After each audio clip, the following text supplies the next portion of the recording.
దేవుని యందు మనిషి యొక్క నీతి చెప్తున్నాను.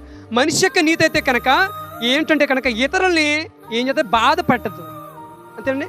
ఇతరుల్ని బాధించదు, ఇతరుల్ని దోచుకోదు, అంతే కదండి. ఇది నీతి గలవాడు అని ఎలా చెప్తామంటే కనుక అవతల వ్యక్తిది ఏదైనా పోగొట్టుకున్నప్పుడు మనం తిరిగి ఇచ్చేస్తే కనుక అది నీతి గలవాడు, మంచిగా ఇచ్చేస్తాడని చెప్పి, చాలా నిజాయితీ పరుడు అని చెప్పి కొన్ని మాటలు మనం చెప్పచ్చు, అవునా కదంటారా?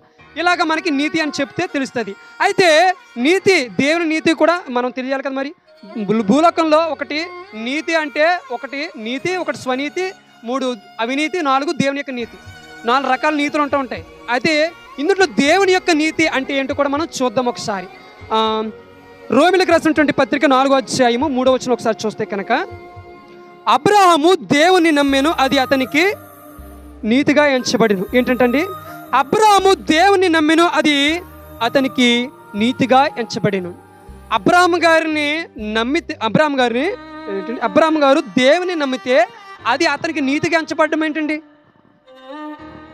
అంటే మనము నమ్ముతున్నాము, అబ్రాహాము గారు కూడా నమ్మారు. అయితే అబ్రాహాము గారు నమ్మిన విధానం వేరు, మనము నమ్మిన విధానం వేరు, అవునా కదండి? అబ్రాహాము గారు నమ్మినప్పుడు దేవుడు అంటే ఏంటో కూడా ఆయనకి తెలియదు. ఏ ఆధారము లేనప్పుడు ఈయనే దేవుడు అని చెప్పి ఆయన నమ్మాడు. ఎవరు ఈ లోకంలో కూడా మరి దేవుడు అని రుజువుపరచుకోవడానికి